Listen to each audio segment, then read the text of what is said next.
नमस्कार दोस्तों, स्वागत आपका हमारे आज के लेक्चर में।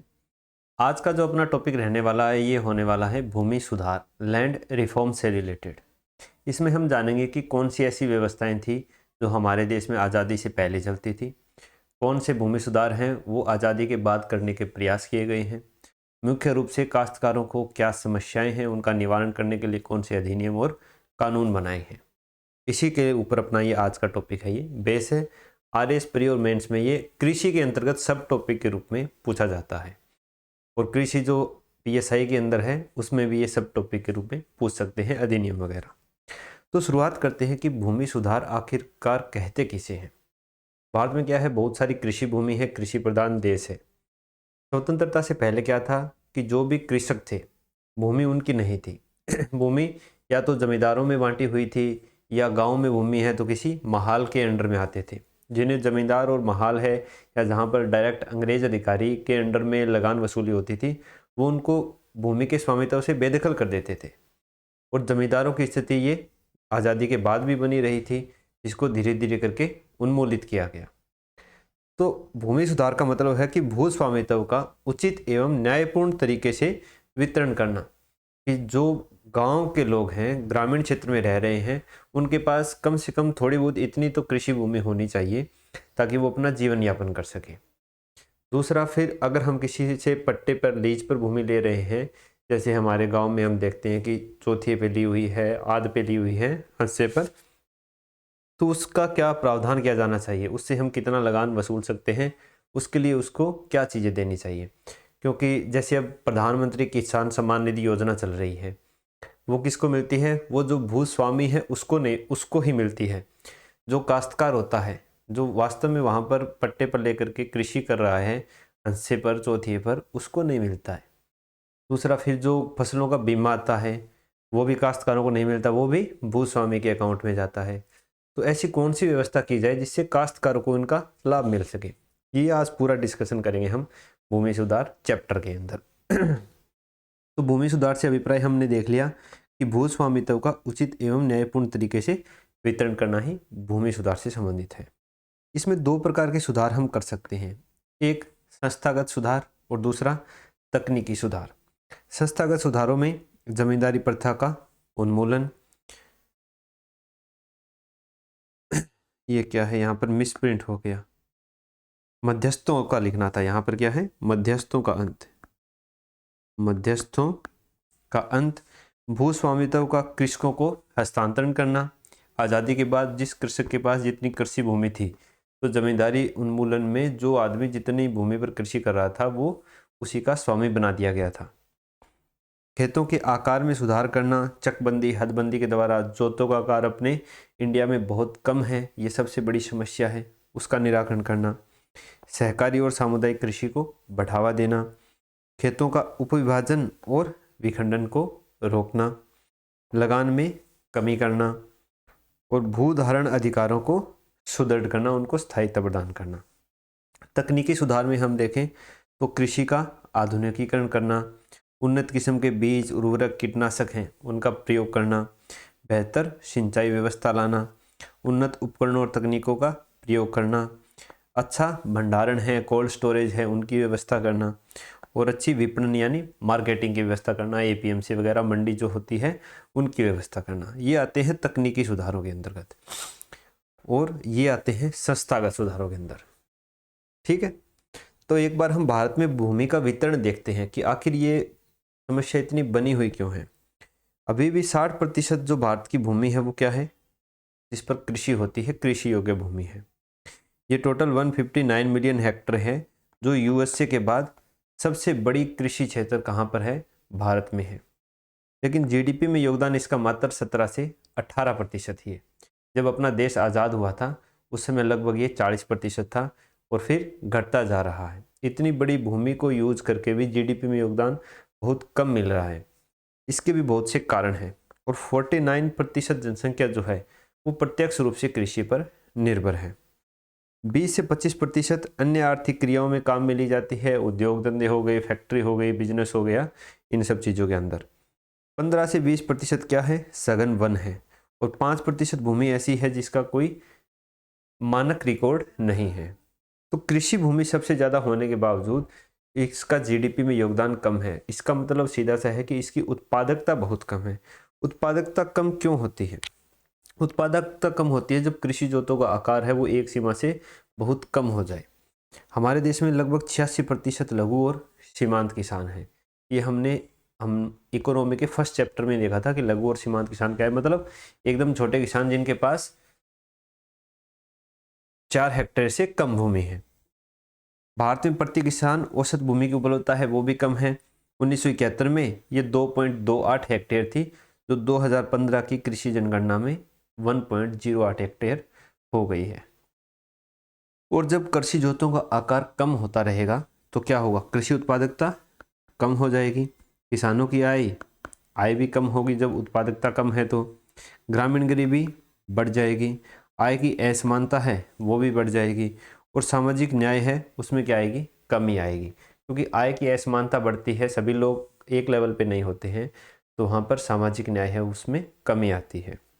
तो इसी के लिए हमें भारत में भूमि सुधार जो थे उनको अपनाने की प्रक्रिया है वो धीरे धीरे चरणबद्ध तरीके से अपनानी पड़ी, लागू करनी पड़ी।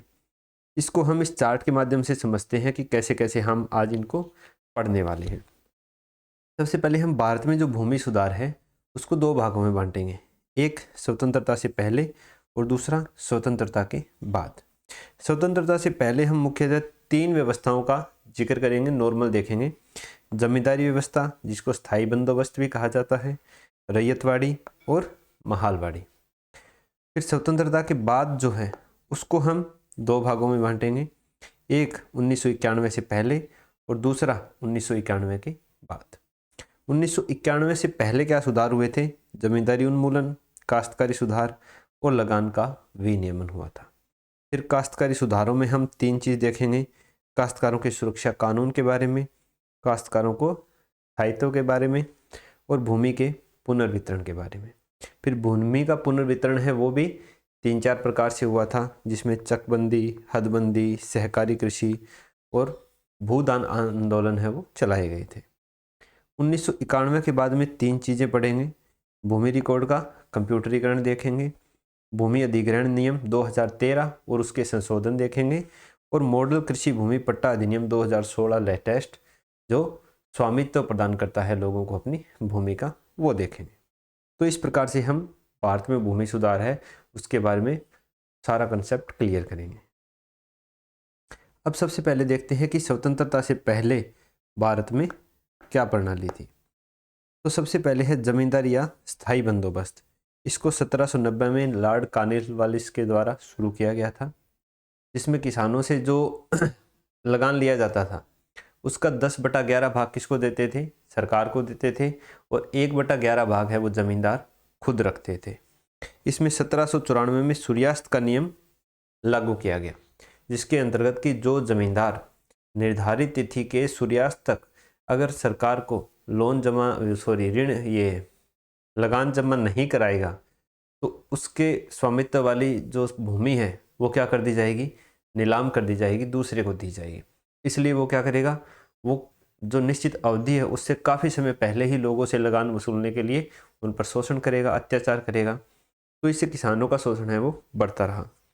1812 में तो इसमें संशोधन होते चले गए टाइम टू टाइम। 1812 तक संशोधनों से कृषक दास बन गए थे जो किसान थे वो, क्योंकि इन जमींदारों ने क्या किया कि बहुत सारा लगान है वो किसानों से ले लेते थे, उसका एक हिस्सा पहले ही अपने लिए रख लिया, फिर बाद में जो हिस्सा बचता था उसमें से 10/11 सरकार को देते थे, 1/11 खुद रखते थे।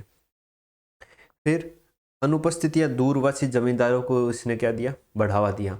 मान लीजिए कोई जमींदार है वो एक तय सीमा तक लगान है वो निश्चित तिथि तक नहीं दे पाया, तो फिर उसकी जो भूमि है जहाँ तक उसका स्वामित्व है उसकी अंग्रेज नीलामी करते थे। नीलामी में व्यापारी, साहूकार, जो दूर के व्यापारी, बड़े व्यापारी साहूकार आते थे, वो भी क्या कर लेते थे? बोली लगा करके ऊंची बोली में उसको ले लेते थे। जितनी ऊंची बोली लगेगी उतना ही ज़्यादा किसानों से लगान लिया जाएगा, उतना ही ज़्यादा किसानों का शोषण होता था। एक तो वो देख भी नहीं पा रहे थे क्योंकि वो किसी और जगह रहते थे, दूसरा क्या करते थे फिर वो जहाँ की उन्होंने नीलामी लगा करके भूमि खरीद ली तो फिर वो अपने नीचे अपने जो अधीनस्थ होते थे उनको दे देते हैं कि आप अलग अलग जगह पर इसका लगान वसूल के मुझे दो, मैं इकट्ठा किसको दूंगा, सरकार को दूंगा। तो इससे जितने ज़्यादा बिचौलिए होते जाएंगे उतना ही ज़्यादा किसानों का शोषण बढ़ता जाएगा।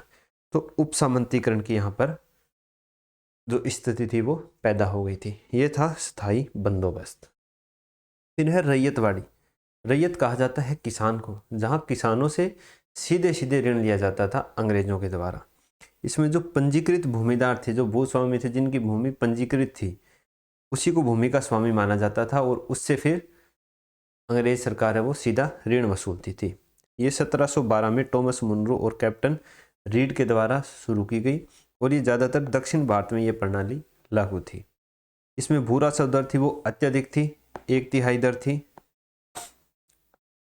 और जमींदार का स्थान किसने ले लिया था, अंग्रेज अधिकारियों ने ले लिया था। अब जो काम स्थायी बंदोबस्त में जमींदार करते थे किसानों का शोषण करने के लिए, भ्रष्टाचार करने के लिए, वही काम कौन करने लग गए, अंग्रेज अधिकारी करने लग गए। वो अपना हिस्से का धन पहले ही अलग करके फिर अंग्रेज सरकार को देते थे, ताकि वो चाहते थे कि जब मैं रिटायरमेंट जाऊँ यहाँ इंडिया से तो बहुत सारा धन लेके इंग्लैंड में जाऊँ। तो ये रैयतवाड़ी व्यवस्था थी। महालवाड़ी की बात करें तो महाल कहा जाता है गांव को। एक गांव को संयुक्त रूप से जितनी गांव की भूमि होती थी उसको पंजीकृत कर दिया जाता था और फिर जो गांव का मुखिया होता था उसको जिम्मेवारी दी जाती थी कि तुम पूरे गांव के किसानों से कलेक्टिवली संयुक्त रूप से लगान है वो वसूल के किसको दोगे, सरकार को दोगे, और इसका एक हिस्सा तुम्हें भी दे दिया जाएगा। तो महाल गांव है, मुखिया का काम था लगान वसूल करने का। 1822 में हाल्ट मैकेंजी ने इसकी शुरुआत की और ख़ास तौर से उत्तर भारत में, मध्य प्रदेश हो गया, पंजाब हो गया, हिमाचल प्रदेश हो गया, वहाँ ये व्यवस्थाएं लागू थी।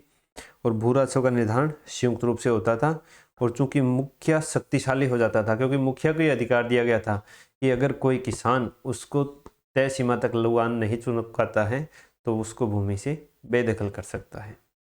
तो ये थी स्वतंत्रता से पहले भारत में कौन सी भू राजस्व प्रणाली चल रही थी। अब हम देखते हैं कि स्वतंत्रता के बाद में कौन से भूमि सुधार हैं वो अपनाए गए थे।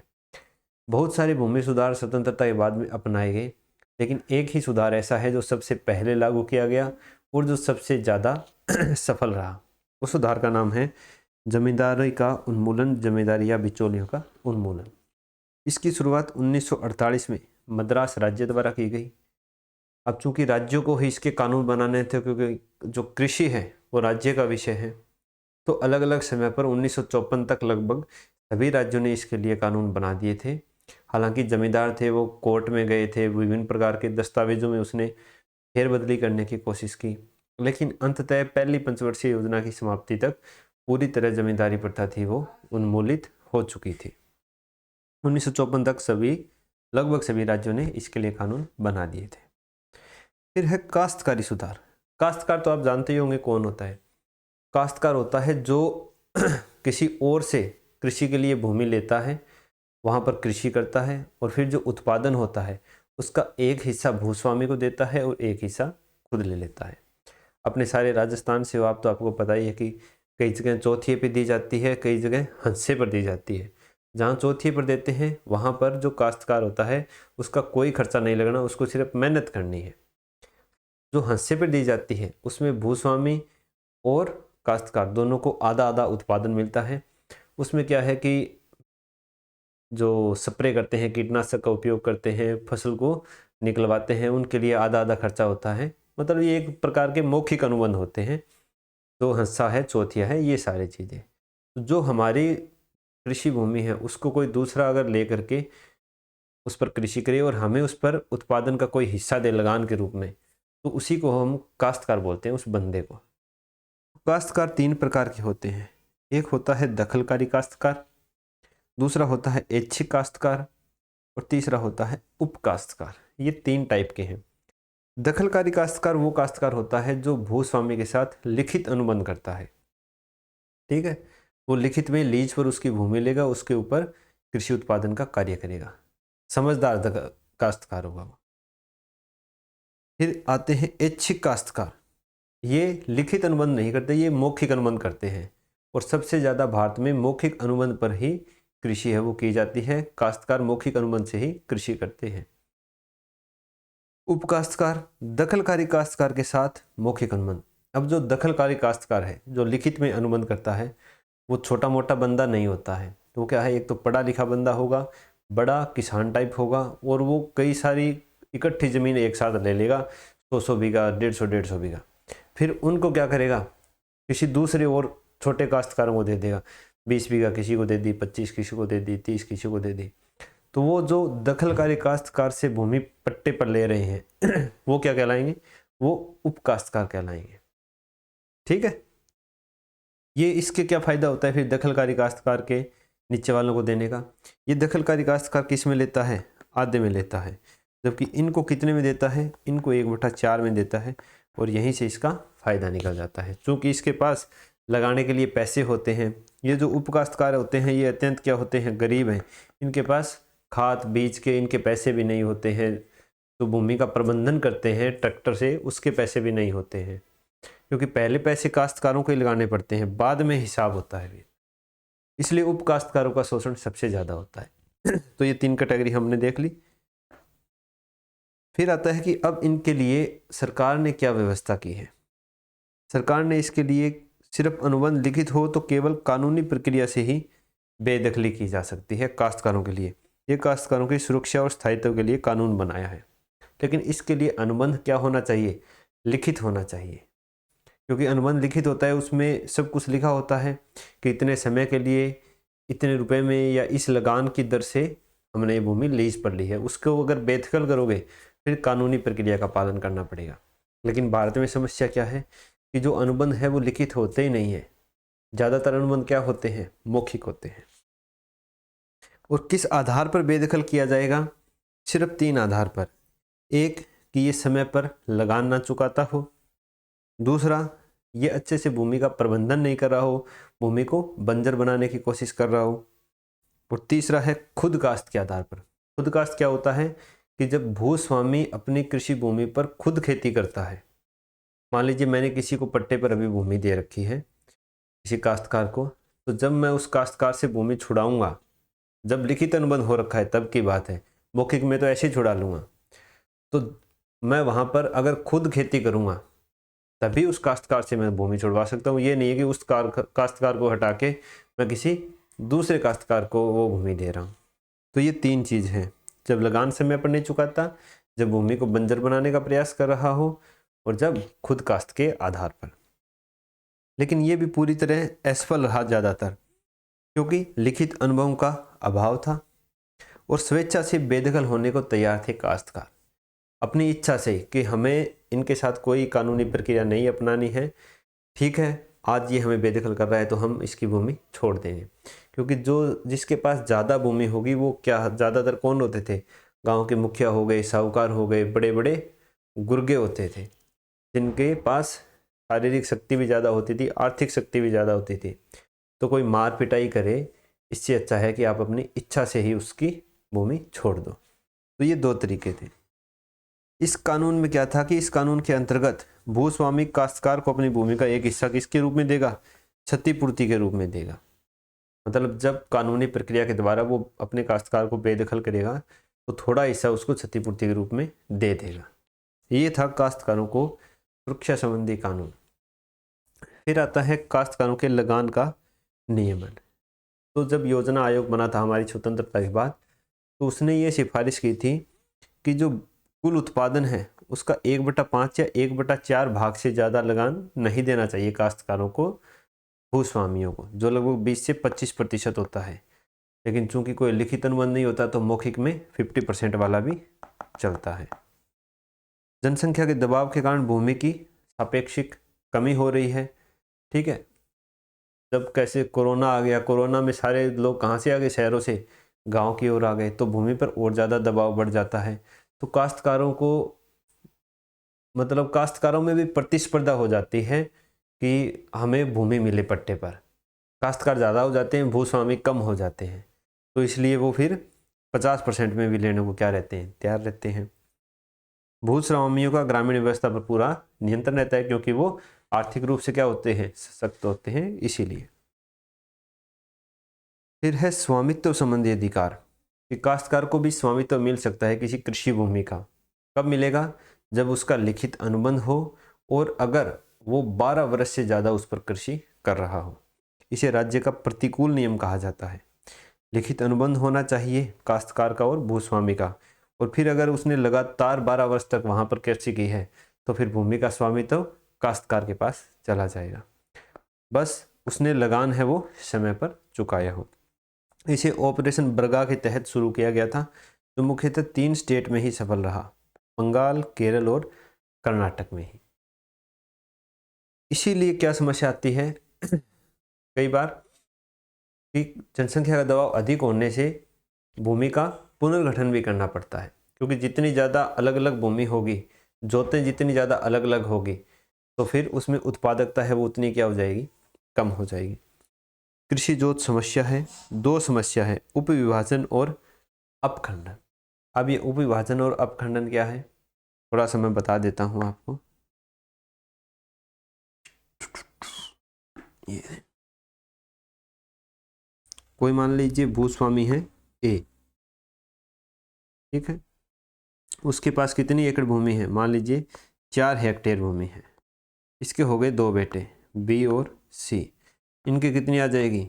2 हेक्टेयर 2 हेक्टेयर। फिर इनके भी कितने हो गए? 2 बेटे हो गए डी ई एफ और जी, इनके कितनी आएगी? 1 हेक्टेयर 1 हेक्टेयर 1 हेक्टेयर 1 हेक्टेयर। इस प्रकार से आगे क्या चलता रहेगा।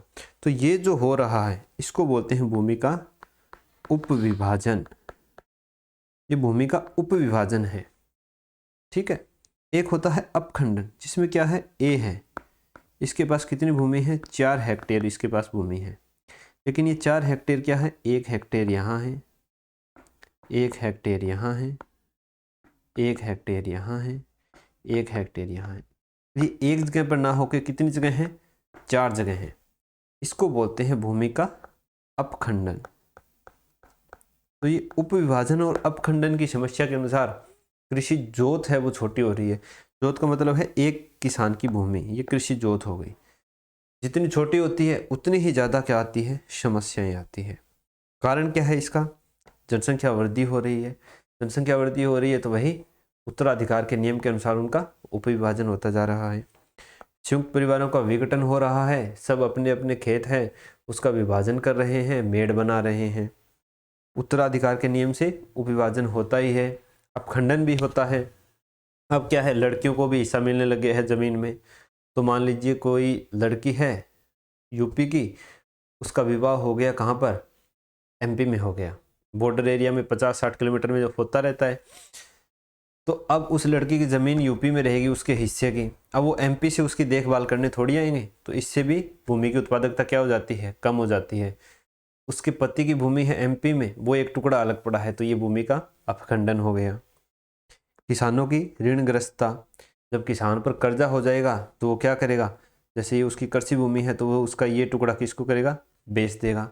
अब जो ये टुकड़ा ले रहा है इसकी कृषि भूमि कहीं और हो गई, तो ये भूमि का क्या हो गया? अपखंडन हो गया। यहाँ पर भी क्या बन जाएगी? मेड़ बनेगी। हस्तशिल्प और ग्रामोद्योगों का पतन हो रहा है, जिससे कृषि पे दबाव बढ़ रहा है।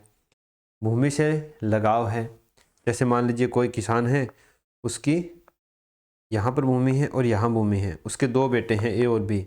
तो ये नहीं है कि ए ये ले लेगा बी ये ले लेगा, नहीं, ए इसमें से भी आधा लेगा बी इसमें से भी आधा लेगा। तो इससे क्या होता है? उपविभाजन अपखंडन दोनों ही चीज़ें हो जाती हैं, और बटाई प्रथा हो गई। ये सारी चीज़ें क्या है? उपविभाजन और अपखंडन की समस्या को बढ़ाती है। इससे प्रभाव क्या पड़ता है? दोष क्या है इसके? उत्पादकता क्या हो जाती है? कम हो जाती है। भूमि का अपव्यय बढ़ जाता है। देश की लगभग 5% जो कृषि भूमि है वो मेड़ बनाने में व्यर्थ हो रही है, क्योंकि 2 खेत होंगे, बीच में मेड़ बनेगी। मेड़ लगभग ये मान लीजिए आप 1 मीटर तो चौड़ी और फिर लंबी रहेगी। मेड़ उससे तो नहीं बनाते हैं ज़्यादातर, तारबंदी तो करते नहीं है, किससे? जो छोटी झाड़ियाँ वगैरह होती है उसी से मेड़ बनाई जाती है। कृषि विधियों में सुधार संबंधित कठिनाई आती है। कोई अगर 4 जगह खेत हो गए तो 4 जगह ट्यूबवेल लगाएगा तो कितना खर्चा आएगा उसके ऊपर। फिर अगर ट्रैक्टर से स्प्रे वगैरह करनी है उसमें भी दिक्कत आती है। भूमि व्यवस्था में कठिनाई होती है, प्रबंधन सही से नहीं हो पाता। प्रच्छन्न बेरोजगारी की समस्या बढ़ती है। और पारस्परिक विवाद है वो तो हम आए दिन देखते हैं अपने समाज में आसपास भी कि कितना ज़्यादा बढ़ गया है भूमि से संबंधित। तो इसके लिए भूमि का पुनर्गठन था वो बहुत ज़रूरी हो गया। पुनर्गठन यानी दोबारा से किसानों को, भूस्वामियों को भूमि है उसको पुनर्गठित करके वितरित करना। इसके लिए फिर 3 चीज़ें अपनाई गई उपविभाजन और अपखंडन की समस्या का समाधान करने के लिए। एक थी चकबंदी, एक थी हदबंदी और एक थी सहकारी कृषि। चकबंदी क्या होती है? चकबंदी होती है कि बिखरे हुए जोत है ना अलग अलग, जैसे 2 किसान हैं, एक ए किसान है और एक बी किसान है। ए किसान के जोत यहाँ हैं, एक यहाँ है, ऐसे बना देता हूँ, ए किसान बी किसान में। ये खेत हो गए, एक खेत ये है, एक खेत ये है, एक खेत ये है, एक खेत ये है। ये ए का है, ये ए का है, ये बी का है, ये बी का है, ये सी का है, ये सी का है, ये डी का है, ये डी का है। तो चकबंदी में क्या किया गया कि बी को बोला कि तुम इधर ले लो, ए को बोला कि तुम इधर ले लो, सी को बोले कि तुम इधर ले लो, डी को बोले कि तुम इधर ले लो। तो ये पूरा किसका हो जाएगा? बी का, ये ए का, ये डी का, ये सी का। तो क्या हो जाएगी? जोत बढ़ जाएगी। अभी क्या है, यहाँ पर मेड़ हो रही है, बीच में मेड़ भी हो रही है, तो सही से इसका प्रबंधन भी नहीं हो पा रहा। फिर कोई मेड़ नहीं होगी, तुम्हारा एक टक एक जैसा हो जाएगा। तो ये थी चकबंदी। बिखरे हुए जोतों के स्थान पर एक ही जगह कृषि जोत उपलब्ध करवाना।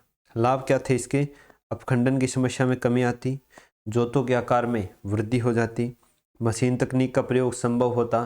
किसी ने एक जगह अपना कुआं लगा रखा है, किसी ने दूसरी जगह लगा रखा है, तो बाकी जो दूसरी जगह उसकी भूमि है वहाँ तक तो पानी नहीं पहुँच रहा, तो जो आधी आधी अलग अलग पड़ी है वो आपस में एक्सचेंज कर लो, उत्पादकता में वृद्धि होती।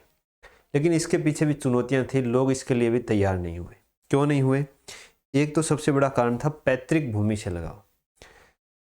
ये हमारे अंदर विश्वास इतना है कि जो दादालाई जमीन है, पैतृक जमीन है, उसको हमें कभी बेचना नहीं चाहिए, उसको हमें कभी छोड़ना नहीं चाहिए, उसको हमें कभी एक्सचेंज नहीं करना चाहिए। इसीलिए क्या करते हैं, जहाँ जहाँ जमीन के टुकड़े होते हैं ना, हर वहाँ जगह से हम आधा आधा लेते हैं। ये सबसे बड़ा है। पर्याप्त भूमि रिकॉर्ड का अभाव था।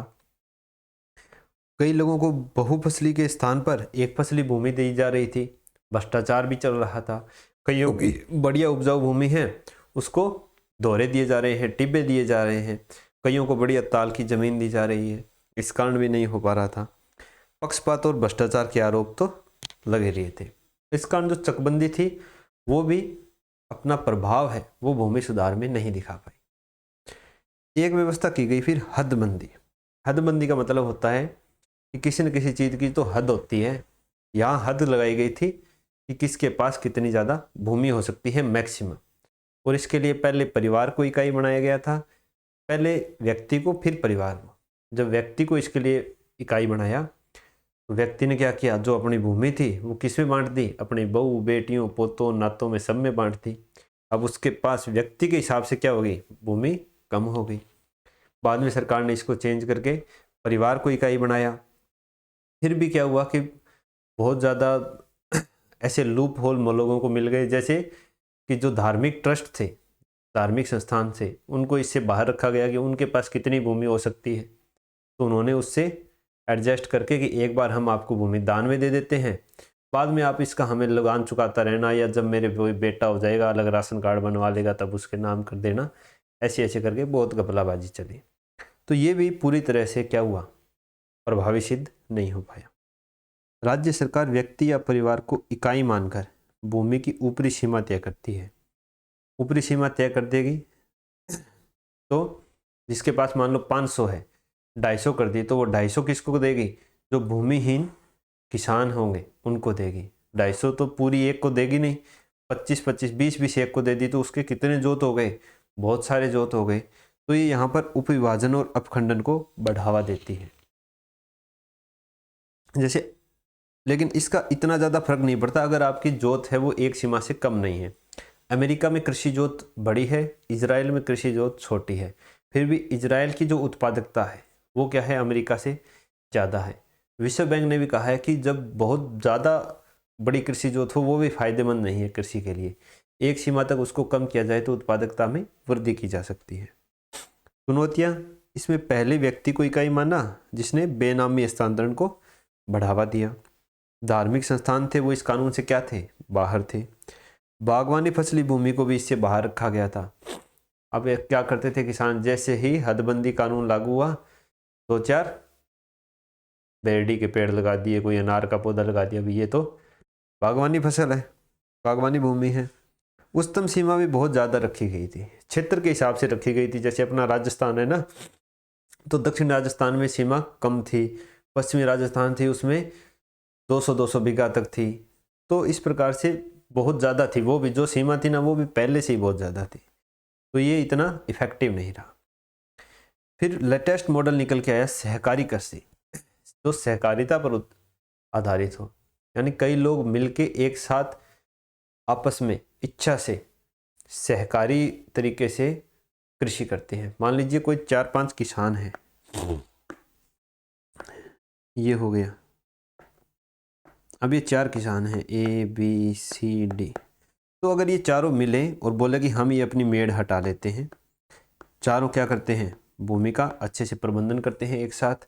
एक के पास सिंचाई का साधन है, एक के पास ट्रैक्टर है, एक के पास कुछ है, मतलब आपस में ही ये क्या करते हैं, एडजस्ट करते हैं। फिर चारों मिलके खेती करेंगे और जो उत्पादन होगा उसको हम इस अनुपात में बांट लेंगे, ठीक है, जिस अनुपात में जिसका खर्चा है, जिसके पास संसाधन है उसके हिसाब से। तो क्या होगा कि ये जो मेड़ में भूमि खराब हो रही थी ये बच जाएगी। सारे संसाधनों का प्रयोग सारे खेतों में होगा, तो सारे खेतों, पहले अगर मान लीजिए इसके पास सिंचाई है, इसके पास नहीं है, 3 के पास, तो इनकी फसल वैसे ही कम होगी। अब ये चारों अच्छी फसल ले सकते हैं। इसी को सहकारी कृषि कहा जाता है, कि जब किसान आपस में मिलकर स्वेच्छा से सहकारी संगठन बनाकर उसका पंजीकरण राज्य कानून के अंतर्गत करवा लें और पैदावार के लाभ का वितरण आपस में करें। लाभ, कृषि जोत के आकार में वृद्धि, उत्पादकता में वृद्धि, उन्नत तकनीक का प्रयोग। लेकिन इसमें भी केवल 2% किसान हैं वो ही इसका लाभ ले पा रहे हैं, क्योंकि जो सहकारी कृषि है उसको पंजीकृत कराने की प्रक्रिया ही इतनी जटिल है। किसानों में नेतृत्व का अभाव है, आपस में बनती नहीं है किसानों की, पड़ोसी के किसान से तो बिल्कुल नहीं बनेगी, लड़ाई रहती है, तो वैसे ही सहकारी कृषि खत्म हो जाती है वहाँ पर। अफसरशाही में भ्रष्टाचार है, बिना पैसे के कोई सहकारी समिति पंजीकृत नहीं करता, पंजीकरण में बहुत ज़्यादा टाइम लगता है, तो ये भी ज़्यादा इफेक्टिव नहीं रही है। इसके बाद है कुछ कार्यक्रम। एक कार्यक्रम था जो बहुत अच्छा रहा, डिजिटल इंडिया भूमि अभिलेख आधुनिकीकरण कार्यक्रम, यानी जो अपनी जमाबंदी वगैरह थी ये सारी क्या हो गई, अब ऑनलाइन हो गई है। तुरंत ऑनलाइन हम जाते हैं ई मित्र के पास, जमाबंदी वगैरह निकलवा लाते हैं, भूमि का रिकॉर्ड अपना निकल जाता है। किसके कारण हुआ है, इसी डिजिटलाइजेशन के कारण हुआ है। पहले एक किताब कहीं पड़ी रहेगी तहसील में, फिर वो ढूंढेगा, फिर वो जाके फोटोकॉपी कराओगे, वापस दोगे, बहुत मतलब महाभारती होती थी। अब कुछ नहीं, ई मित्र को 50 रुपये दो, जमाबंदी निकाल के देते हैं। उद्देश्य भूमि रिकॉर्ड प्रबंधन का आधुनिकीकरण करना, भूमि रिकॉर्ड रख रखाव व्यवस्था की पारदर्शिता बढ़ाना और भूमि विवाद की संभावना को न्यूनतम करके देश भर में उचित संपत्तियों के नामकरण की दिशा अग्रसर करना। ठीक है, जैसे ही अपडेट होती है तो वो नेट पर भी अपडेट हो जाती है, तो आप देख सकते हो कि किस खसरे में कितनी ज़मीन आपकी है, आपके पड़ोसी कौन कौन है, रास्ता है वो कितने फुट का है, तो वो किसी प्रकार से विवाद नहीं रहता है। इसके 3 प्रमुख घटक हैं, भूमि अभिलेखों का कंप्यूटरीकरण, सर्वेक्षण और पुनः सर्वेक्षण, रजिस्ट्रेशन का कंप्यूटरीकरण। फिर आता है सबसे जो विवादित अधिनियम है वो भूमि अधिग्रहण वाला अधिनियम। भूमि अधिग्रहण में उचित मुआवजे, पारदर्शिता का अधिकार, पुनर्वास एवं पुनर्स्थापना अधिनियम 2013, ये लेटेस्ट है। इससे पहले में अधिग्रहण में बहुत ज़्यादा दिक्कत आती थी, ये 13 लेटेस्ट बनाया गया। इसमें क्या बताया गया कि सरकार किन किन उद्देश्यों के लिए भूमि का अधिग्रहण कर सकती है, ये चीज़ें बताई गई। एक तो इसमें बुनियादी ढांचा, इंफ्रास्ट्रक्चर बनाना, औद्योगिक गलियारा बनाना, अंतरिक्ष से संबंधित, रक्षा से संबंधित अगर हमें वहाँ पर कुछ लगाना है तो भूमि का अधिग्रहण किया जा सकता है। इसके लिए कृषकों एवं भूस्वामियों की सहमति आवश्यक है। कितनी प्रतिशत, अगर सार्वजनिक और निजी क्षेत्र की कोई परियोजना है तो 70% किसान जब सहमत होंगे उस क्षेत्र में जहाँ वो परियोजना लगने वाली है, तभी उस भूमि का अधिग्रहण किया जाएगा। अगर 60% है, 50% किसान ही सहमत है, तो भूमि का अधिग्रहण नहीं किया जाएगा। और अगर कोई निजी क्षेत्र की परियोजना लग रही है, कोई अंबानी लगा रहा है, तो फिर 80% चाहिए, 80% के बिना नहीं होगा। क्षतिपूर्ति दर है वो बाजार मूल्य के आधार पर दी जाएगी। ग्रामीण क्षेत्र में ये बाजार मूल्य की 4 गुना दी जाएगी। और बाजार मूल्य कैसे डिसाइड होगा? वो डिसाइड होगा जो पिछले 5 साल में खरीद फरोख्त चल रही है उससे। और शहर में बाजार मूल्य की 2 गुना दी जाएगी। ये कौन डिसाइड करेगी? ये नगर पालिका के द्वारा डिसाइड किया जाएगा। सिंचित भूमि, उपजाऊ भूमि और बहुफसली भूमि का अधिग्रहण नहीं किया जाएगा, और किया भी जाएगा तो अंतिम विकल्प के रूप में किया जाएगा। अगर कहीं आसपास से वो परियोजना पास हो सकती है तो वो करवाना है, फिर भी नहीं हो रही है तो इनका किया जा सकता है। सामाजिक प्रभाव आकलन, इस पर समाज पर क्या प्रभाव पड़ेगा, किसी प्रकार की बीमारियां तो नहीं फैल जाएगी, और जो बस्ती है यानी रहने सहने को क्या बोलते हैं, कॉलोनी वगैरह है, उससे ज़्यादा पास में तो नहीं है, कोई नदी वगैरह से पानी तो खराब नहीं हो जाएगा, ये सारा आकलन करना जाएगा। कोई अगर क्या हो रहे हैं, निर्वासित हो रहे हैं उस क्षेत्र से, तो उनका पुनर्स्थापन करना है। और अगर 5 वर्ष में योजना शुरू नहीं की जाती है तो जो भूमि का अधिग्रहण किया गया था वो वापस किसको मिल जाएगी? भूस्वामियों को मिल जाएगी। ये था भूमि ग्रहण अधिनियम 2013। तो इसमें क्या थे कि जो भूस्वामी थे उनको बहुत ज़्यादा अधिकार मिल गए थे। कंपनी वाले थे, जो परियोजना चलाते थे, निजी क्षेत्र थे, वो इससे बहुत ज़्यादा दुखी हुए। बोला इसमें कुछ ना कुछ तो संशोधन करो, नहीं तो फिर उद्योग धंधे लगाना बहुत मुश्किल हो जाएगा। क्योंकि अगर वो बहुत ज़्यादा दूर लगा लेंगे, दूर दराज से, तो उनका ट्रांसपोर्टेशन इतना ज़्यादा पड़ेगा। तो फिर इसमें 2015 में क्या किया गया? संशोधन किया गया। उसमें बताया गया कि 5 श्रेणियों की परियोजनाओं को इन 3 चीज़ों से दूर रखा जाता है, छूट प्रदान की जाती है। कौन सी 3 चीज़ें? एक तो सामाजिक प्रभाव आकलन नहीं किया जाएगा, एक बहुफसली भूमि है उसका भी अधिग्रहण किया जा सकता है, और सहमति संबंधी प्रावधान जो 70% 80% है ना, उसमें भी छूट दी गई इनको। कौन सी 5 श्रेणियों को?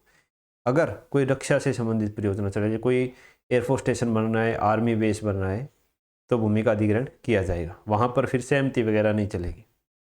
कोई ग्रामीण अवसंरचना विकसित करनी है, किफ़ायती आवास बनाने हैं, औद्योगिक गलियारा बनाना है, बुनियादी ढांचा बनाना है, ये 5 चीज़ें थी।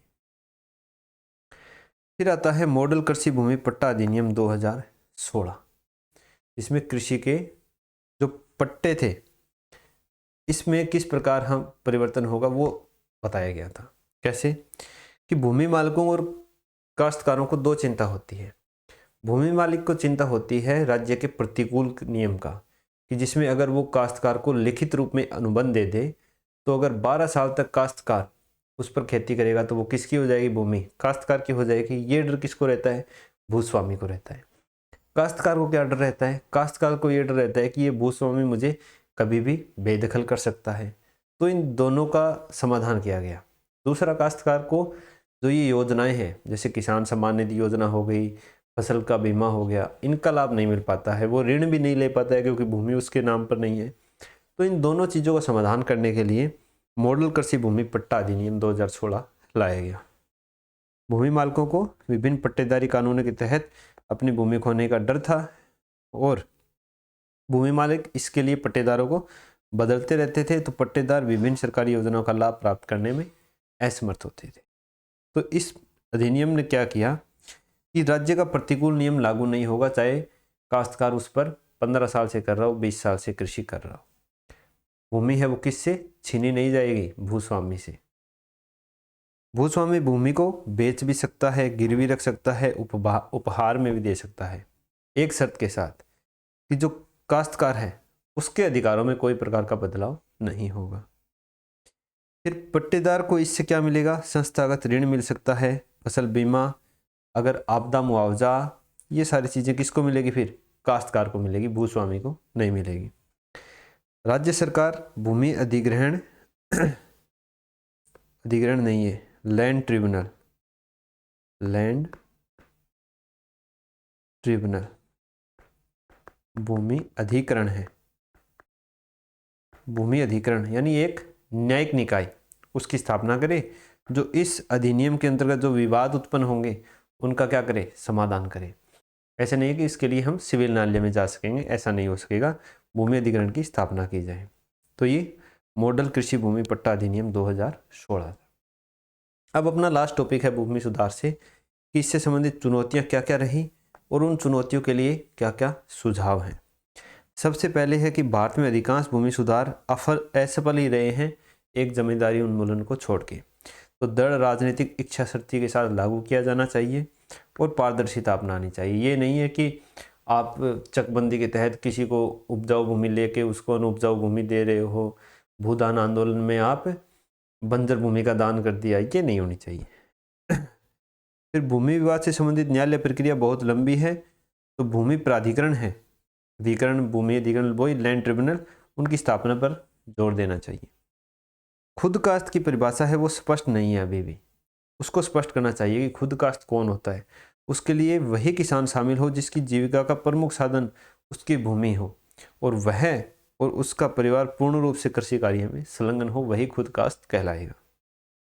अधिकांश अनुबंध क्या होते हैं, मौखिक होते हैं। काश्तकारों को बेदखली का डर रहता है, तो दोनों को बचाने के लिए भूस्वामी और काश्तकार किसको अपनाना चाहिए, मॉडल कृषि भूमि पट्टा अधिनियम 2016।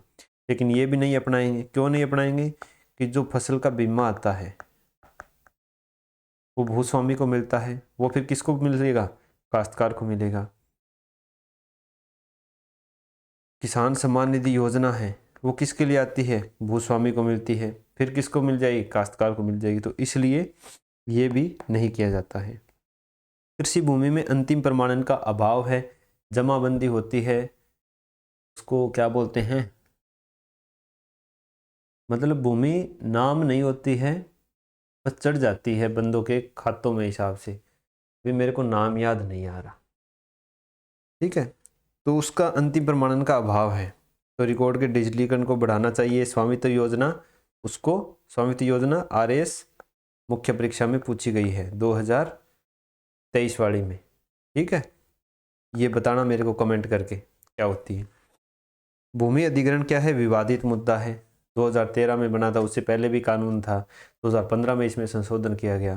तो इसमें अच्छे से संशोधन करके इसको अधिक प्रभावी बनाना चाहिए ताकि किसानों को नुकसान ना हो और हमारी जो औद्योगिक परियोजनाएं हैं उनका भी समुचित रूप से विकास हो सके। तो ये था अपना भूमि सुधार, लैंड रिफॉर्म्स, छोटा सा टॉपिक था। कल हम कृषि विपणन, एग्रीकल्चर मार्केटिंग, कृषि को शुरू करेंगे। तो अगर आपको लेक्चर अच्छा लगा हो, पसंद आया हो, तो अपने अमूल्य सुझाव हमें कमेंट बॉक्स में ज़रूर दें।